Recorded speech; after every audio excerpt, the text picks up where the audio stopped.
Hi, I'm Callie and welcome to Kapowski Reads, and I forgot to film my intro to this video. So I am filming this intro the same day that I'm filming my last book update because I'm going to take these books back to the library and I will not have them for an intro, so I have to do it now. So don't be surprised, I look exactly like this at the end of this video. These are the 4 books that I'm planning to read over the span of this video. Let's go. I have a big pile, a big old pile. Well, I'm starting with, I have Death Valley. I don't know too much about this book other than that it is weird and that a lady climbs inside of a cactus. And I think that that is something I will very much enjoy. It's quite small in a contrast to most of the other books on my list. I have got a Scottish fiction in the form of Graffiti Girls by Alyssa Suave. This is about 4 friends who are in their 40s and they just feel like they are completely overlooked and ignored by society, and they decide to rebel and vandalize their town. I think there's more to it than that, but there will be vandalism and I'm expecting some lovely friendship moments. I have a non-fiction in the form of Don't Look Back in Anger. This is a look at the 90s in the UK as told by the people who were pretty much at the forefront of 90s pop culture, and I'm excited. I kind of really love pop culture of like the mid 90s to like the late 2000s. I'd maybe go to maybe like 2012 or something. So I'm excited about that. And Our Share of the Night. This book is 700 odd pages. I don't remember what this is about, but I added this to my TBR in like January, February of last year. I know it's horror. I know that there is a father and son, and the father can sort of converse with the dad, and his son is maybe getting the same abilities, but they're also trying to hide the son from baddies. When I review this book, I will actually tell you properly what it's about, but it's a biggie. So I'm gonna read these and then I'm gonna let you know all about them, and we'll pretend that I don't look exactly like this at the end of this video because I forgot to film an intro. I'll be back in a little bit.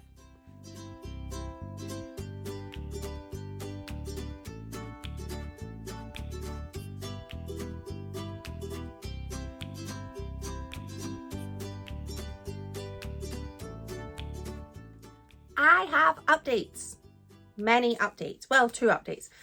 I have progress on 2 books that I want to share. First up is going to be my non-fiction, Don't Look Back in Anger. This was a look at the rise and fall of Cool Britannia, which is basically the 1990s in the UK, when basically people were trying to make the UK cool. Things like the young artists and Britpop and the rise in a little bit more diversity on TV. And I was really excited going into this book because in my mind I was like, oh, love the 90s, but I had to remind myself, you were 3 when the 90s started. So while I lived through all of these moments that are in this book, I was too young to really be aware of some of them. And for me, the 90s was more about like the Spice Girls. The Spice Girls and the big breakfast and like summer holidays and things. So I enjoyed learning about things that I didn't really know too much about. This entire book is told in a way that I've read a few books that are this way, where it is extracts from articles, from memoirs and magazines, things like that. So it's all spliced together, and I really liked that. I really liked the way that it was just a little patchwork of viewpoints from some of the biggest figures of the 90s in the UK. Sadly, only one Spice Girl, Mel C. But I did learn that David Baddiel had a smooch with Mel C and Mel B. I don't know why I would know that. I didn't know that. So that was very interesting to find out. I liked this, but there was a lot of politics in this book that I wasn't expecting. Again, I was very young when the 90s started, so I wasn't really aware. I knew that John Major was the Prime Minister, then I knew that it was Tony Blair. But I didn't know about anything behind that at all because I was too young. And I feel like there was a lot of this book that was about the politics at the time and like New Labour. And I must admit that my interest was lost at those points because it's not exciting. And this book was meant to be kind of exciting, thrilling, and Tony Blair is not exciting or thrilling. Alistair Campbell, I never need his opinion on things.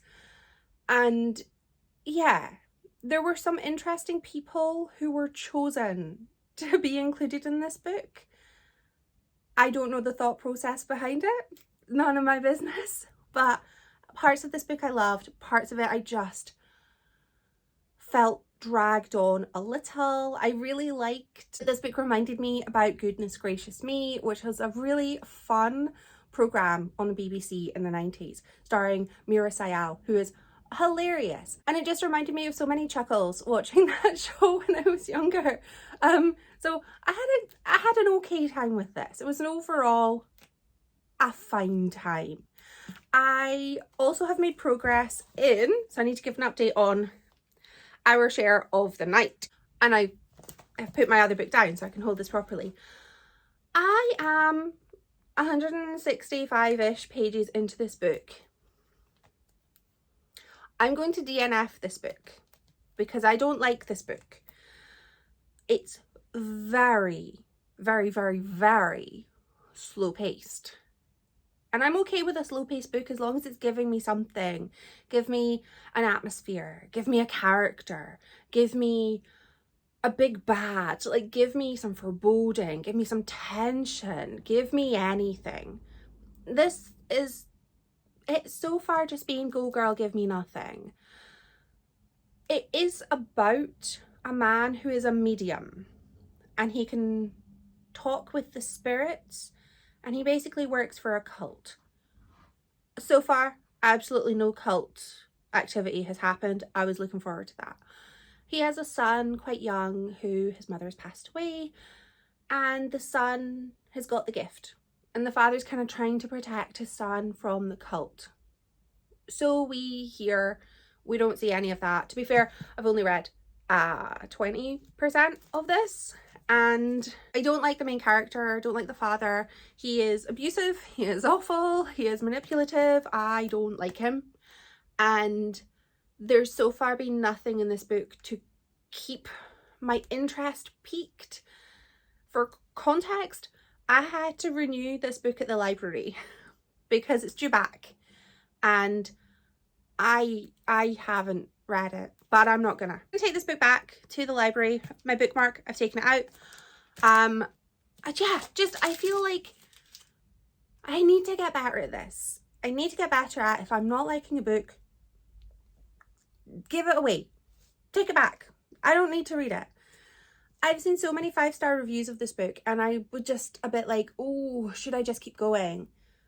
But then I think, if I'm wanting to give up a book in the first 20%, and I'm not enjoying it, that's got to be a fantastic last 80% to get that book up to a rating that kind of makes it worthwhile. There are some short story collections by this author that I want to read, so I'm gonna look those out. I'm not writing off the author.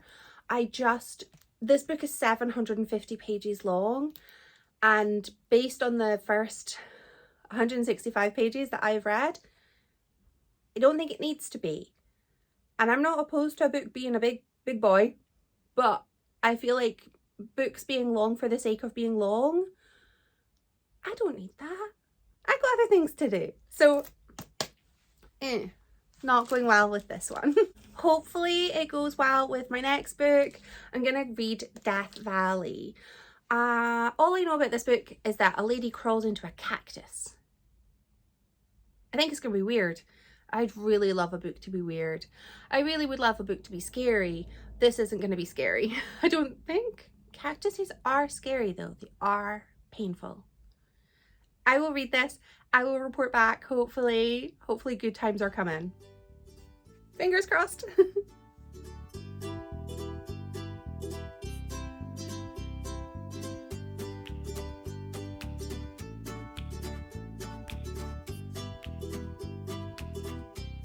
all is not lost. I have finished another book and I have success this time.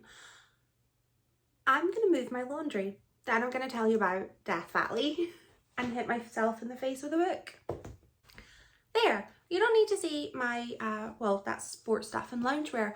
You don't need to see that. I'm filming in my kitchen because there's work. People are doing work at the front of the house. Not our house, our neighbours, and it's a bit noisy where I normally film, so I thought I would film on the other side of the house, but it might be a bit echoey. So I'm very sorry. I don't have my tiny microphone just now. So we're doing what we can. Death Valley by Melissa Broder. All I knew going into this book was that a lady crawled inside of a cactus and she was struggling to deal with her father's illness. He was in the intensive care unit. That's all I knew going in, which doesn't sound overly chipper, but I had a great time with this book. Our main character is a writer and she has gone off to like the desert somewhere, and she is staying at the Best Western Hotel and she is trying to get inspiration for her upcoming book, but she is also kind of not running away from her father's illness, but she is definitely struggling to cope with her unwell father, and she has an unwell husband. She has a mother who is needing a lot of help with various tasks and she's just a little overwhelmed. So off she pops on this sort of recce for her book, and she finds herself in the desert, finds a cactus, and she does climb inside of it. That's the start of the book. That's all like in the first like 30 pages. This is not a long book. That's all I knew. But I also was not expecting the rest of this book, which kind of ate into my own personal fear, where this character gets lost in the desert. That is my fear. Maybe not the desert, because when am I ever at a desert? I live in Scotland. But definitely getting lost in the wilds where there's no shelter, there's no water, there's nothing and nobody knows you're there. This wasn't a horror, but I felt the horrors because I was terrified for her. She is in the desert and she is having all of these sort of hallucinations and lucid dreams, and it's almost like watching a person go through therapy and healing. And I loved this book. I thought it was really, really well done. It was very well written in a way that just, oh, my fears. I almost went to look on Goodreads to see if I could find a spoiler. Like basically, does she live? Does she get out of the desert? And I didn't, because it's not a long book. And I was like, just finish the book and learn for yourself. And I did finish it and learn for myself. I'm not going to tell you what happened, but I highly recommend this book. Although I was a little worried going in because I knew it tackled grief. And that's always something that I find is either done really well or really badly. I feel there's no middle ground. It's either a book that almost trauma dumps upon you, or it's a book that offers some form of healing for the character and then for the reader as well. And I felt this was the latter, because we get to go through all of these stages with her regarding her unwell father. Her father's already sort of had 2 resuscitations. So she's like, we are on borrowed time. I don't want to jinx anything, but I need to sort of prepare myself. And I definitely related to that. My sister didn't get resuscitated, but we were definitely, you know, given a, like, not a deadline, that sounds horrible, but like we were told to sort of expect the worst by a certain time. We got an extra 8 years, which in those 8 years was very like, is it now? Is it now? Is it coming? So it's that sort of mentality of just like, I could relate to that of, if I just start prepping now, I won't be so bad when it happens. But you can't prep for that sort of thing. And I found that to be very, very relatable. And I really liked it. I really liked this character. She was not somebody I probably would want to be friends with, but the best characters are not your friends. The best characters are flawed, they are chaotic, they are a little irrational, they go off into the desert with barely any water, no map, don't tell anyone they're going. That kind of person. I really liked the stones. There were pebbles and stones that were basically her friends, and she spoke to them and had full conversations. I thought this was so clever. It was so fun. It was so entertaining, and it made me cry. It made me laugh. It definitely made me terrified. I'm not outdoorsy. The outdoors scare me. I am an indoor person, and that's okay. It's okay. I'm outdoor-ish.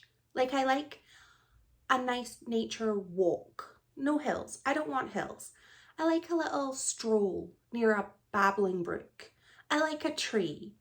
I do not like a hill. I do not like mountains. I don't want to pee outside. Like, I don't want to camp. Oh, I never want to camp. So this definitely, if you're outdoorsy, you might get a little annoyed by this because you might see her and go, what were you thinking? And the answer to that would be nothing. She was not thinking. She was thinking, I want to go see that cactus. I want to crawl inside that cactus. She was not thinking anything about like, oh, I'm going to be in basically a valley of death in a desert where it's really sunny. And I don't know what I'm doing. Chaos. I've heard a few good things about this author. She's got other books. She wrote The Pisces and Milk Fed, both of which are on my TBR. I do not own them, but I wish to obtain them. So I'm going to see if I can get them from the library at another time. I think I'm going to love this author because I already love this one. I love when a book is sort of accidentally healing.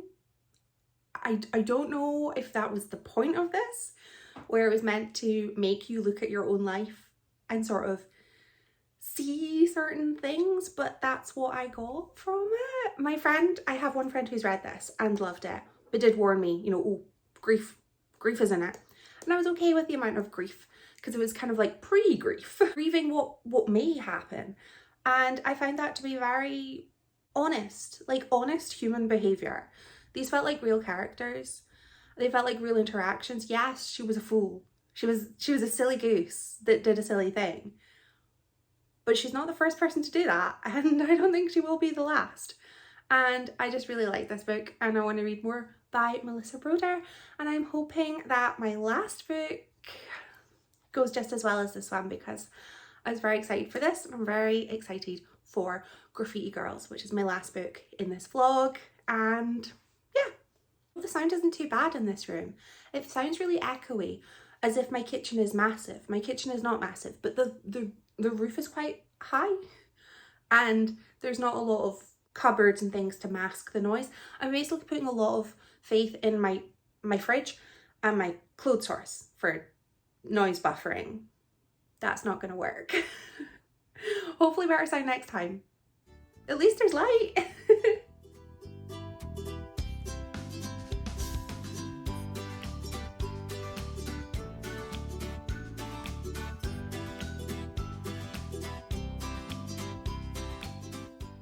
I have now finished my final book for this video, Graffiti Girls by Alyssa Suave.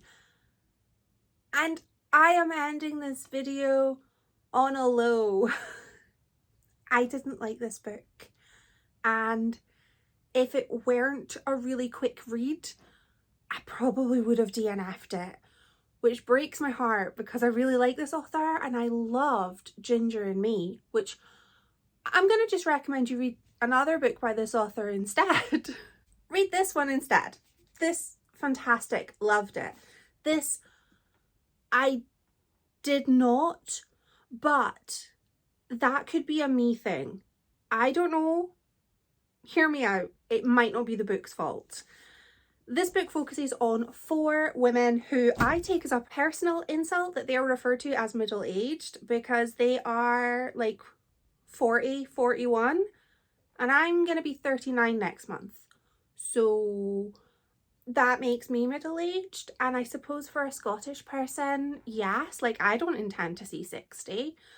Not that I'm going to do anything to not try and get there. I'm going to try my best. But we Scottish people are not known for being the healthiest or the longest living people, but I do try and eat my vegetables and I do drink a lot of water now. So we'll try. But we have our group of friends. They have been besties since high school. They're in their early 40s and they are just feeling overlooked by society. They are feeling downtrodden by the patriarchy, and they are just facing a lot of misogyny and sexism in their lives.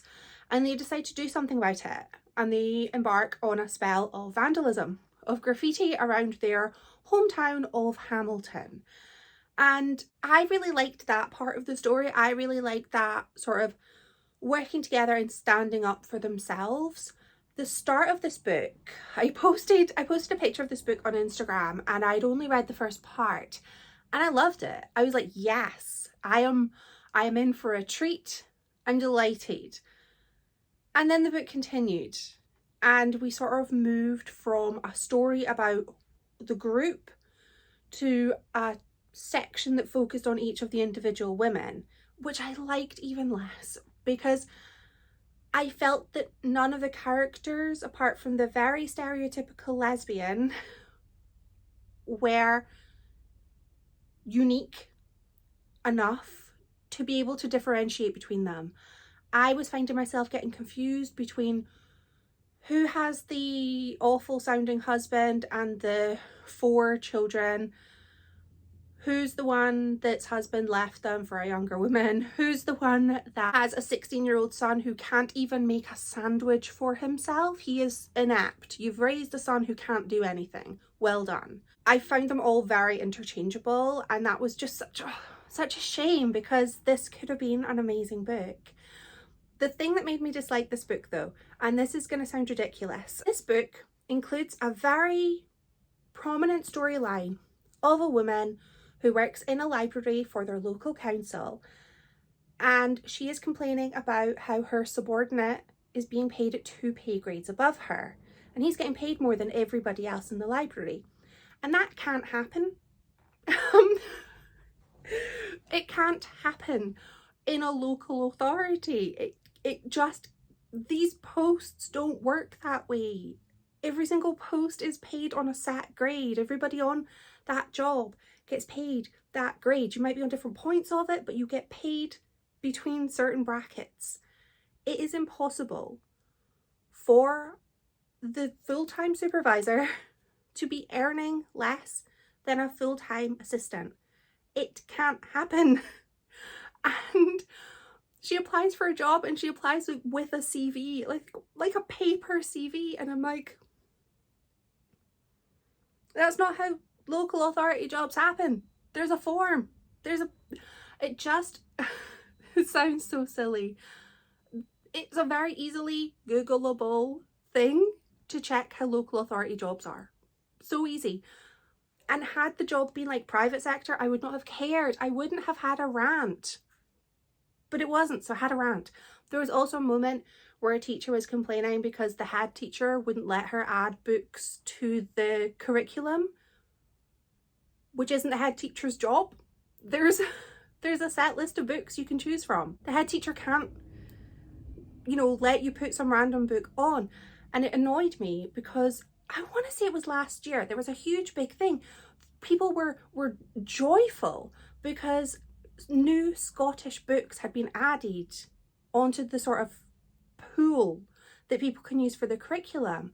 So there was a Eli Percy book, Kirsty Logan, there was Len Penny's poetry, and Harry Josephine Giles. I'm looking to my own bookshelf because I have a whole bunch of books that I was telling my stepkids about, of you might get to read this at school, this is exciting, oh, we're going to talk about them if you do. And that was a huge thing, at least amongst like my little circle on the sort of Scottish Bookstagram little community, where we were so elated that these new books had been added so that they can be considered by English teachers in Scotland to be like, hey, let's read something a little bit more upbeat than Sunset Song. I hate Sunset Song. But it was just annoying because that was such a huge sort of literary moment for Scotland anyway, last year. Or maybe it was this year, but it just felt like these are things that you could very easily research. And even if the author hadn't done it, like an editor could have done it, maybe like a focus group. It just felt like there were some very key flaws and just factual inaccuracies that I can't move past. And it reminded me of when I read The Book Eaters and the author got Traquair House wrong, and I couldn't move past it because I knew Traquair House and I knew that this was wrong, and it just bugged me and I can't explain it. So if you don't have experience working for a local authority, and if you don't care about factual accuracies of work admin, then you might like this book. There were too many things I didn't like. I did also find that the characters felt a lot older than a year or two older than me and my friend group.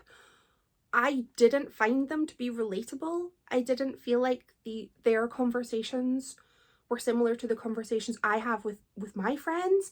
And I get like our lives are different. Everybody's life is different. So perhaps our views are different, but I just felt I have never sat with my friends slagging off like younger women and trying to make them feel bad or shaming them for, feeling confident. If anything, we'd be like, good for her, like, go you. It just felt very like the Spice Girls raised us better than this, where we support other women. We don't look down on them or judge somebody for wanting to be a model, wanting to be an influencer. Like, go you, like, do your best. There was a lot of shaming and almost like trying to pull other women down and body shaming, and it just felt cruel. And this could have been a fantastic book about women working together and raising each other up, but it just felt like there was so much internal fighting, and I just didn't have a good time with it. I gave it 2 stars, but I feel I should have given it 1. But I'm also just so torn because I love Ginger and Me, and I didn't want to give a book that didn't have a lot of ratings a 1 star. I felt really bad, but I didn't have a good time with this. So I'm ending on a low and I'm gonna go and take my books back to the library today because, well, this one's due back tomorrow or the day after tomorrow. It's due back soon. The rest of them I renewed because I didn't think I was gonna read them on time. I'm gonna take them all back, and I don't have other books to pick up yet. I'll need to have a think about what I want to read. But I kind of want to find something that's got a bit more of a supportive sisterhood vibe to it, because I don't know, I'm just feeling a wee bit, I'm just so gutted. I wanted to love this book. Let me know what you've been reading lately, and if you've read any of the books that I have read in this video, or if you're interested in them, let me know. And thank you so much for watching. Bye!